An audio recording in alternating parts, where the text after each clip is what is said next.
mismo yung tagapagsalita, yung opisyal na tagapagsalita ng pambansang pulisya, yung PNP natin, si Colonel Jean Fajardo, categorically and emphatically stated that there is no credible threat and there is no destabilization.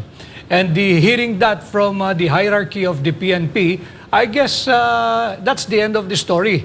Regardless of others who would want to pursue that propaganda line that yung mga hakbang ng maisog ay tila idinidikit sa destabilization. Absolutely not. Absolutely no. It is our right of free expression. It is our right, Eric, of free speech. At itong mga ginagawa nating pagkilos, petitioning the government for redress of our grievances, bagamat hindi tayo magkakasundo siguro sa marami o ilang polisiya ng kasalukuyang pamahalaan, hindi ito destabilization. Sapagkat ang ginagawa namin ay ang karapatang ginagarantiyahan ng ating saligang batas. Particularly under Article 3 on our Bill of Rights. Yes, klaro. Attorney Vic, when is a public assembly petitioning for the redress of grievances of the people on legitimate issues become a destabilization act, and when it is not a destabilization act, please educate our people kung hanggang saan ang mga hangganan ng mga mapayapang pagkilos ng mamamayan as their acts of their sovereign will under the guaranteed Bill of Rights, at kailan ito naging isang destabilisasyon the way it is now being played up by dirty propaganda operations, the way Ginoong Trillanes is projecting himself as if he is labeling everything now related to people's actions as acts of destabilization of desperate politicians. Again, Eric, at sa atin ho mga nanonood, malinaw sa Article 3, Section 4 ng ating saligang batas na meron tayong kalayaang magpahayag ng ating saloobin, bagamat ito ay hindi sumasang-ayon sa pamahalaan, kaya lang ito may garansya sa ilalim ng ating Bill of Rights. And bukod dyan, meron ding batas pambansa bilang 880. Yes. Ito ay naipasa ilang buwan bago mapaalis sa Malacanang ang ama ng kasalukuyang Pangulo, si Yes. Ferdinand Marcos Sr. Sa batasang pambansa pa Even noon. during that dark phase of our history, even Ferdinand Marcos Sr.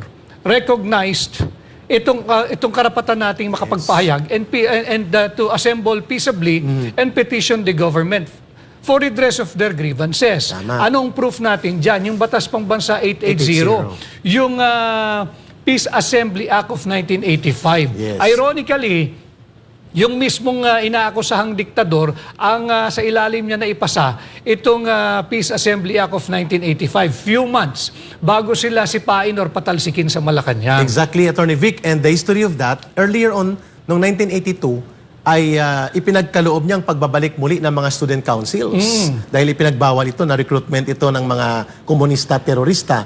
At pangalawa, tinanggal ang mga barricade sa campuses, including sa UP Diliman. At pangatlo, yung sinasabi mo, na nagbigay leeway na makapag-assemble ang mga tao ng mapayapa even at the height of a seemingly, apparently, nasa under pa ng martial law government during the senior Marcos. Tama po ba? Tama. Which going back to your hanging question, paano nagiging destabilization or act of destabilization yung payapang pagpupulong. Malinaw din doon sa batas na yon, yung BP 880, if there's an imminent and grave danger of a substantive evil. Now tell me, Eric, objectively, asaan ang grave or imminent danger that will create or result to a substantive evil doon sa ginagawa ng hakbang ng maisog? None. Wala. There is none. And And you're not promoting armed struggle to overthrow the government either. Look, mga kababayan, maraming nagtatapang-tapangan sa ating pamahalaan. There are so many who are making war freak or war rhetoric against our giant neighbor China.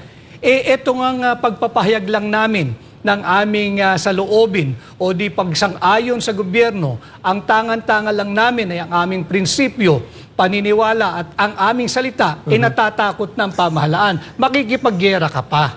So wala pong destabilisasyon sa ginagawa ng hakbang ng maisog.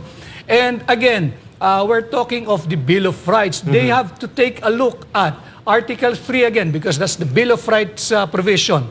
Section 18, that no person shall be detained solely by reason of his political beliefs and aspirations.